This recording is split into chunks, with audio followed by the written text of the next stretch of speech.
How you going? It's Richard Mark Tutungi and welcome to Getting Raw. Today I'm with industry legend expert Justin Tamsin. G'day. Now, if you're in the Twitter world, if you're on the phones, you'll know Justin from there. Justin is a mad Twitterer and he's a connector. That's what he does. But if you've been in the industry, Justin's been around for a while, and Justin runs JT Active Management at the moment. But I want to know what his story is and really what he does, because he does a lot of things. You do a lot of things. You're always doing different things. Different things, man. Too many. Always in different states, and he's always a face-to-face sort of guy. So I want to sort of talk about that as well. So, but at the moment, basically what you do consulting for gyms, business owners. Is that correct? Yeah, no. Okay, tell me. Yeah, no. I'm confused. Yeah, well, and probably to a certain degree I am too. I would differentiate between consulting and coaching. Consulting to me is that I actually go in and give the answer. Coaching says I go in and I teach you to find the answer yourself. Got you. So, as a consultant, it usually means you're on a retainer and you keep coming in and just keep giving that information and those results. But as a coach, I actually plan to make myself redundant. That I give you enough skills that you don't need me anymore. I like that. That's a very good definition. Yeah, and so that's my goal. So, which is actually a problem, because in the fitness industry, a lot of independent health club owners want a consultant. They want the answers and they want someone to give them the answers so they can get the return on investment now. Whereas I could do that, but that doesn't help you grow as a person or as a professional. And you've got to keep working. And I've got to keep working. Which is actually good because I keep making money. That makes everybody happy, especially at home. But yeah, realistically, I prefer coaching. I prefer working with people and trying to help them get the ideas and get the understanding to then do the implementation. And what do you work on? What's the focus? Is it business, like marketing aspects? Yeah, look, I would say predominantly is marketing, but also strategic development, differentiating themselves. I think one of the problems in the fitness industry is we're all so similar. We all have treadmills, we all have dumbbells. It's all exactly the same. The differentiation comes in often the service, but also the packaging. So I really try to work on people on how to package their product differently, so they don't sell memberships, they sell programs, and hopefully that can then get them more people active. My mission in life is to decrease the healthcare costs for Australia. So that's why I do what I do, and I just happen to offer coaching as the service. Let's talk a bit more about that. You've been 20 years in the industry. That's a while. So were you in the Lycras back in the day? Look, I started when I was only 5. Okay. No. Yeah. You were doing kids fitness, weren't you? You were teaching. Yeah. No, the first gym that I was at was How's That Fitness World in Newcastle. Right. And my very first job was sweat boy. So towels were not compulsory, and so my job was to go around and wipe the equipment off during a circuit class, which is pretty gross. Before that was one of the main roles, wasn't it? It was one of the main things you actually have to learn is how to wipe the equipment down. That's right. It's a very important part. Critical part of your career path. But I never forget that gym because it was in 1989 that I started, and women would come into the facility, go into the change rooms and come out with more makeup on and less clothing. It was so cool, and the G-string leotards that had strategically cut so the bits of flesh would come out. Oh, I don't remember the days. I was 89. Well, I was 18, so my hormones are racing through my body. I'm going, this is a great job being sweat boy for this. But my very first fitness assessment was a lady who was, she probably would have been about 60 kilos overweight. She was a really, really large lady. Her name was Fiona. And I'll never forget it. I couldn't get the blood pressure monitor to go around her arm. Right. And I didn't know what to say. This is my very first ever fitness assessment that I've done in public. And then then I had to do a skin fold test. So I do sub-scat skin fold test.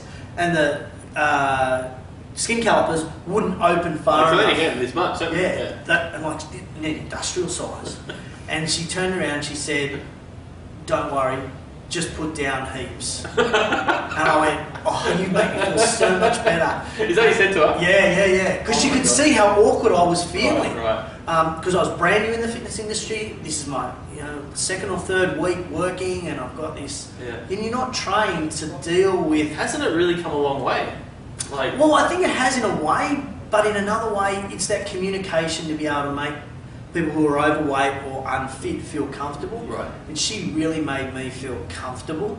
And it should have been the other way around. Sure. And what was really cool is, like, over the next 18 months, she lost 60 kilos, went from a size 20 down to a size 12. And it was at that point there I went, you know what, this is a pretty cool industry. Take me through 2 bad mistakes you've had owning your club. Like, bad, negative experiences, lost a lot of money. Lost a Bit lot. random question, I know. No, and I can tell you the first mistake I made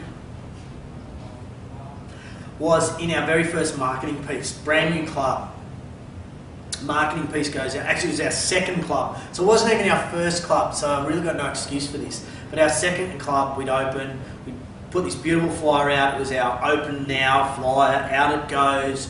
Lots of good features about the club, great benefits about the club. Beautifully designed, Beautiful, colours. professional, Yeah, on brand, perfect. of course. Forgot to put the address on there. And there was no website back then, was there? No website, but we had the phone number. Oh, well, that's all right. And my business partners at the time, who were my mum and dad, my mum said, there's no address on this. After you printed it. Oh, after we printed 80,000 of these brochures. 80,000 brochures. Yes, 80,000 brochures with no And address. you came home and said, listen, Mum, look at mine, yeah, check it out. And she goes, yeah, what's the address? And she gets back to cooking it. Yeah.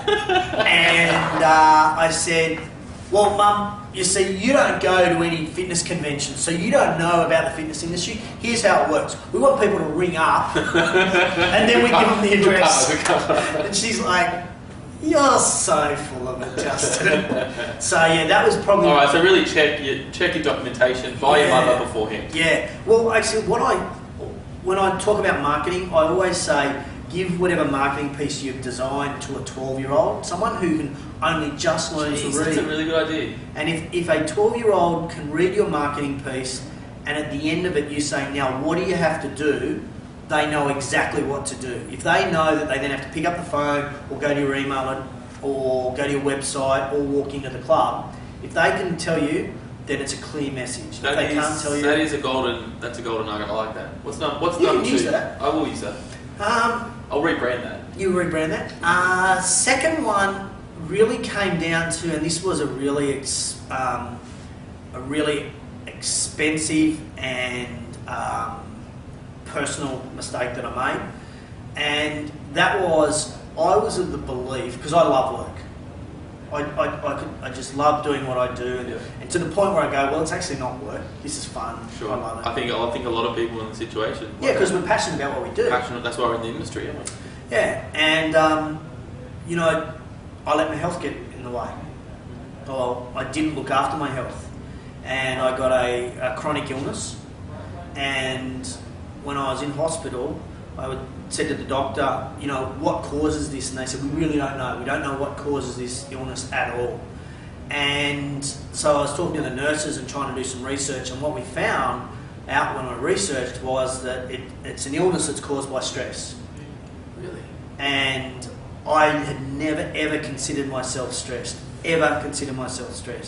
And if you talk to many of my staff, they said the only time Justin was stressed was the day before the debits came in from EasyPay. When they come in, that's the great day. And they said that's the only time you were stressed. But obviously, I had manifested the stress internally, which had eaten away my insides basically, and I had no idea. I was crook, and because I was running on energy, running on adrenaline, because I just loved what I did. Never took time out for myself, and so it wasn't expensive in the sense of money, but it was expensive in the sense of my health. I now take medication and will for the rest of my life. The Australian taxpayer, thank you down there. You're contributing. You're going to pay $276,000 to keep me alive until I'm 80 because of the medication and the PBS. And so I feel really guilty now, but at the time I did not feel stressed. but I just never took time out for myself. Right. I never really got away from work and had a holiday regularly enough and all those types of things. That's a huge mistake, I think. But you know what? In these interview series, I like to ask that question because generally the biggest mistake is something that's changed the business or your life. And you just said before that your number one, thing that you're after is obviously to decrease the healthcare in Australia. Which is paradoxical because I'm increasing it You're myself. increasing it, but obviously that's come from a mistake, which now you want to pass on to others, saying don't do this and let's get healthy, let's get active. Yeah. And the problem in our industry is we are so passionate about what we do.